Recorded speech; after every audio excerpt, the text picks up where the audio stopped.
obukadde bwa nnaku era mpa obukadde naye ng'obukadde bwa ssanyu mwebaza sirina kyesifunye ng'agenda bw'atyo. Mwami Ssuuna ow'okudduka ly'oku Balodo oliwa? Oli wano? Aliwuga Mwami Ssuuna? Ate mukyala we? Kale oba yeetaliiwo. Mukyala wa Mwami Ssuuna aliwo? Aye kana etaliiwo. Mbadde njagala abenga omujulizi.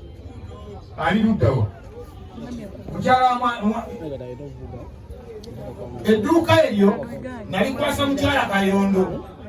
Namuwa ennamba ya Mwami Ssuuna ne mugamba nti buli ky'owulira mu bulamu ng'okyetaaga kubanga obukubisimu bakireete neza boda sigo olina okuzisasula. Bw'aba sabbuuni erina kuba bokisi, bw'aba sukaali kalina kuba kasawo, wewa bunga era bwe kirina okuba. Byonna abadde babyetikako ekisinga nze wampeeza ali bbiru nti mukyala Kayondo yalutemya 37. Mukyala Kayondo ne muggumirizaawo. Omusajja w'okusupa oyo mwami ani oba musajja w'okusupa atema ennyama wabadde ajja ennyama nga buli kaseera akuba simu teyeetaaga kuba nti naabuuza nti oba ki ng'ennyama ekoze ekyo mutuuseeko wano awo bwe mbadde mutuusizza. Phone dipo aliwa? Waliwo omukwano gwe bamuyita Phone dipo alina ow'amasimu mu tawuni awo mu kibuga Masaka. Natukugamba mukyala Kayondo nti essimu we bulyanga enyenyengeddemu ne wawulira enzitowazitowamu genda wa Phone dipo akuwa essimu empya era wafiiridde nga yakanona essimu wa Phone dipo wiiki singa 2. Naye ng'ali awo ne mubuuza naye maama enkadde yabadde simanyi naye era yabadde enkadde. Awo waliwo muganda wange bamuyita DJ Kyale ali ludda bamugana Kyale gyemuke wakiri bo bayinza okwogera. Kyale gyemuke atunda by'amasannyalaze ne mugamba nti bw'obanga olina ekyamasanyalaze kyonna kyeyagala kubira oyo.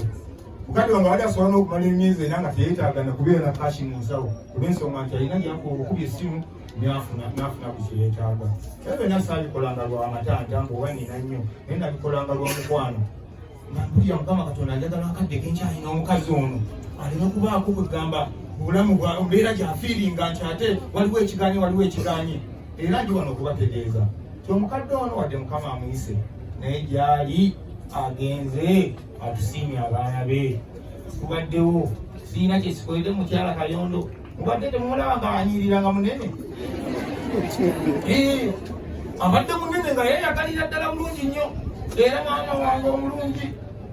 Tukomye kulaba lunaku lwaleero kutwala nzizi gye tugenda okukuleka naye ogenda kusigala ku mitima gyaffe ebbanga lyonna olw'embeera nti tugenda kuba tujjukira taata waffe tujjukira ne maama kuba byonna byonna bitweyise nga tukulaba.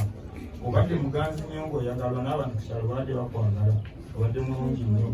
Abaana ba Kim Ssuuna Benny babadde bajja wano ne bamuleetera ebirabo ne baleeta ebintu ne bataŋŋamba nakuŋŋamba naye nga bagamba kimu nti mukyala yazaala omwana n'amuwa empisa. Ffe twagenda e Kampala Mukama n'atusuulako akasubi ne tukolerayo amannya ne tufuuka bannaggwano naye era twasigala tuli bakkakkamu nga bwe twava ewaka. Nze ebintu by'abasika ebingi ennyo bye bakola ne fujja empitirivu nze tono nnyo nze nasigala nga bwe ŋŋali sirina kintu kyonna yadde muze nagumu gwe nakoppa kubasita ngo bakola ki beeraga beematira tebalamusa bantu bakola ki byonna twasigala tuli down to earth. Era bw'otutunuulira n'enga zira ttone tebalayinza kutwogerako kigambo kyonna ekikwatagana ku nsonga eyo mbwe abaana bawabiraga ffe nga bwe twagenda bwe twakola ki bwe twasigala nga tuli bwe tutyo. N'olw'ensonga eyo tubaza mukyala Kayondo eyatuteekamu empisa ezo. Mukyala Kayondo abadde atuleeredde abaana oyinza kuneepakirako oba mukyala Kayondo ali wali gamba muleete mutwale wa maama oyogeza maanyi naye kati abagenda tulinyako tulala baddemu tulala kola yakukiwulira ambi egenda kukiwulira mutemukiwulira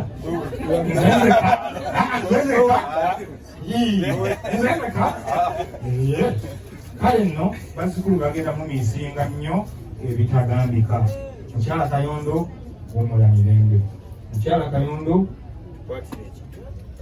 halo mukyala Kayondo tukwatire ekifu kuba naffe akaddeko naye tulyawo nga tuyingiddewo naffe nga tuzze. Wabula mukyala Kayondo nkuloopera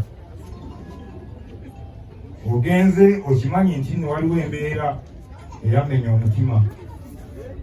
Omwaka gwonna oguwedde nze mpise mu bizibu sijja binnyonnyola mwenna mubimanyi genze nga njirirwa buli mbeera ebadde etuukawo nga nziruka emisinde nga nzijewa mukyala gange nga mugamba nti wali ate nga biri bwebiki ng'akuleera ng'akusa ku mubiri gwe ng'akubirira ng'akulimbalimba ng'oddayo e Kampala ng'oli mugumu oba akatula enaku 3 nga baba ng'ekirala kidda ng'era okomawo abadde alina ebigambo ebirungi ebikukkakanya omutima nga ne boogerawo boogezi naye ekigambo nga kimu ne muwanyisiganya ng'owuli oteredde ng'okomawo ono munnange bwe mbadde mpaalire mukyala kange teyalwadde yaseerera buseerezi n'agwa olumbe lwamukwataawo n'awulira ng'omutwe gumuluma n'alagira nabanga omutwe gunzita nga munjiwa amazzi mutwe nfa omutwe munjiwa amazzi n'azikira teyaddangula mukyala Kayondo teyalwalako mukyala Kayondo simujjanjabye kinyumye nnyo wakiri n'aliyiribyeko bengenda ne baganda bange betulambula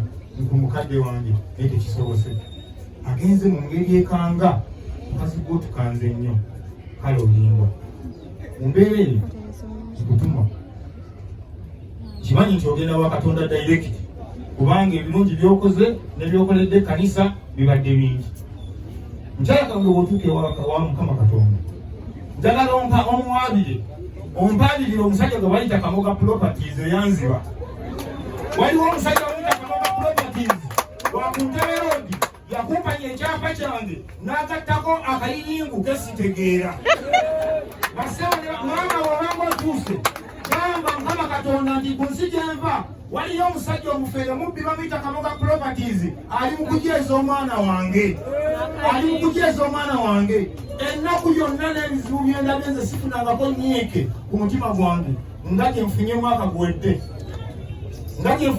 guwedde maama tuuke wa Mukama Katonda nga tolina okunyumira ensonga yonna omugande gyenva omwana wange ajeera Kamoga amubba obusente bwe obumusuza mu mpewo mu bidongo neyanziza nnyo neyanzeera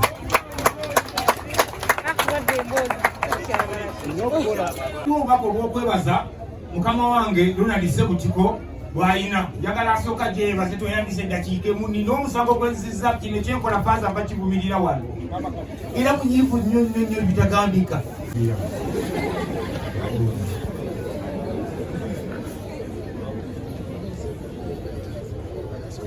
bakadde bange mbalamusizzaako mwenna mwebale okujja okukungubagirako mwebale nnyo mwebalire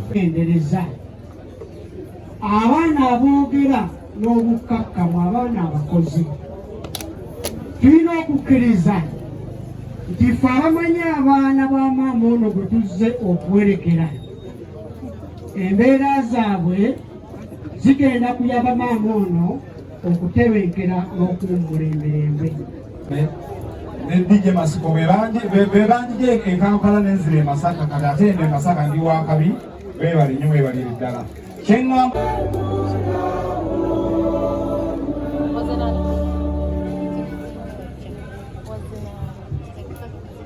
Kristo Yesu entanda y'abalamazi musakramentu erya Ukarisitiya ategese ekijjulo wetusaka amaanyi aganatuyamba okulabako okutuuka obulamu obutaggwaawo abakatoliki abeetegese kekadde okusembera okugabana ku lujjuliro omukama tugenda okumufunira abali oludda luno omukulu wano agenda kufuna wano wasigala sembere mpolampola ate ne wano